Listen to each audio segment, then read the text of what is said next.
Assalamualaikum warahmatullahi wabarakatuh. Ketemu lagi kita masih dalam pembelajaran jarak jauh.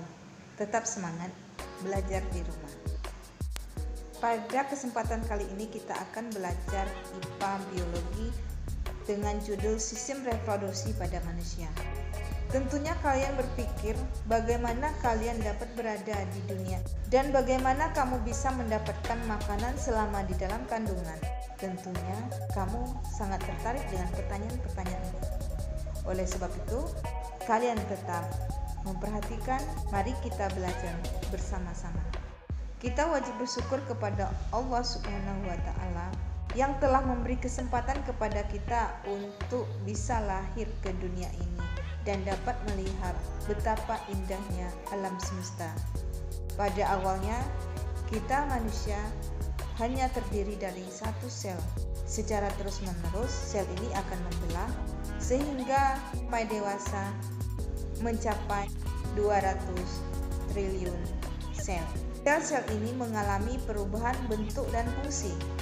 Sel yang memiliki bentuk dan fungsi yang sama membentuk satu kesatuan yang disebut dengan jaringan. Pernahkah terpikir olehmu bagaimana ibumu bisa mengandung? Dari pernikahan ibu dan ayah dihasilkan keturunan, yaitu kita. Ayah dan ibu dapat memiliki keturunan karena ayah dan ibu memiliki sistem reproduksi. Tanpa sistem reproduksi, maka kita tidak bisa lahir ke dunia ini. Apakah sistem reproduksi ayah sama dengan sistem reproduksi ibu? Apa saja alat-alat sistem reproduksi tersebut? Sebelum kita mempelajari sistem reproduksi tersebut, kita pelajari terlebih dahulu tentang pembelahan sel. Sebelumnya kita sudah mengetahui bahwa pada awalnya sel manusia terdiri dari satu sel saja, tetapi secara terus-menerus mengalami pembelahan sehingga dewasa mencapai sekitar 200 triliun sel. Nah, dapatkah kamu menyebutkan satu alasan mengapa sel membelah? Pembelahan sel sangatlah penting bagi kelangsungan hidup semua manusia. Setidaknya ada 3 alasan mengapa sel mengalami pembelahan, yaitu 1. Untuk pertumbuhan, 2. Untuk perbaikan, 3. Untuk reproduksi.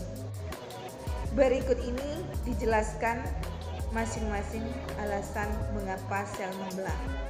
Alasan pertama sel mengalami pembelahan adalah untuk pertumbuhan.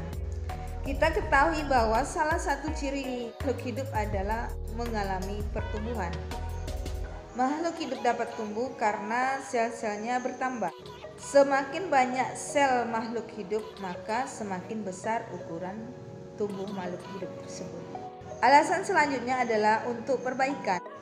Pernahkah kalian mengalami luka pada tubuhmu? Apakah setelah beberapa lama tubuh yang luka tersebut menutup kembali seperti semula? Sebenarnya bagian tubuhmu yang mengalami luka tersebut terjadi kerusakan jaringan. Nah, perbaikan jaringan yang rusak dari tubuhmu tersebut adalah hasil dari pembelahan sel. Alasan selanjutnya sel mengalami pembelahan adalah untuk reproduksi. Reproduksi atau perkembangbiakan adalah ciri lain dari makhluk hidup.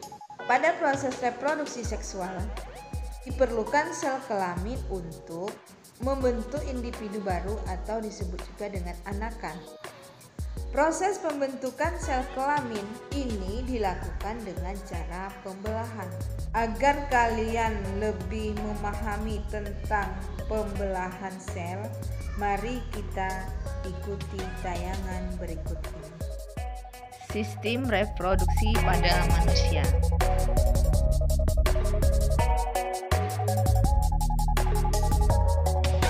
Pembelahan sel. Ada 2 cara pembelahan sel. Yang pertama adalah pembelahan mitosis. Yang kedua adalah pembelahan meiosis. Pembelahan meiosis adalah tipe pembelahan sel yang menghasilkan dua sel anakan yang mempunyai karakter identik secara genetik dengan sel induk.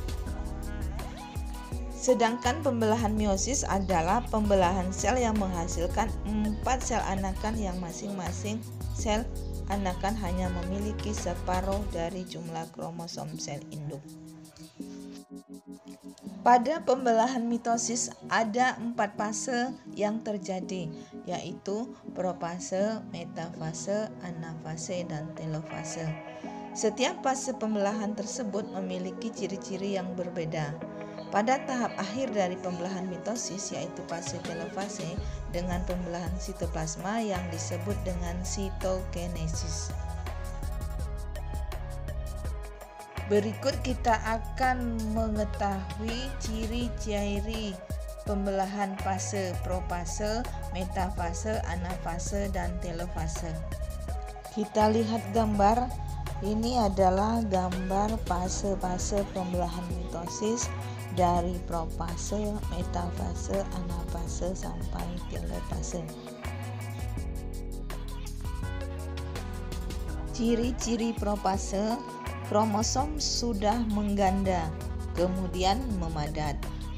Membran inti mulai rusak menjadi bagian-bagian kecil atau yang disebut juga dengan fragmen. Silakan dilihat kembali gambaran. Pada metafase, kromosom berjajar pada bidang pembelahan. Ciri-ciri anafase: 1. Kromosom bergerak menuju kutub yang berlawanan. Kedua, pada akhir anafase, kedua kutub sel memiliki kromosom yang jumlahnya sama. Pada fase terakhir, yaitu telofase, membran inti mulai kembali bergabung. Kemudian terbentuk dua sel anakan yang bersifat diploid. Pembelahan meiosis. Pembelahan meiosis adalah pembelahan sel yang menghasilkan 4 sel anakan yang masing-masing sel anakan hanya memiliki separuh dari jumlah kromosom sel induknya. Dapat dikatakan bahwa jumlah kromosom yang dimiliki oleh sel anakan adalah N, atau disebut juga dengan haploid. Oleh karena itu, pembelahan meiosis disebut juga sebagai pembelahan reduksi. Pembelahan meiosis berlangsung dalam 2 tingkat, yaitu meiosis 1 dan meiosis 2. Fase-fase pembelahan meiosis mirip dengan fase-fase pembelahan mitosis. Pada meiosis 1 terdapat fase profase 1, metafase 1, anafase 1, telofase 1. Sedangkan pada meiosis 2 yaitu profase 2, metafase 2, anafase 2, dan telofase 2. Profase 1 memiliki ciri membran inti mulai rusak menjadi bagian-bagian kecil atau yang disebut juga dengan fragmen. Kromosom sudah mengganda, kemudian memadat.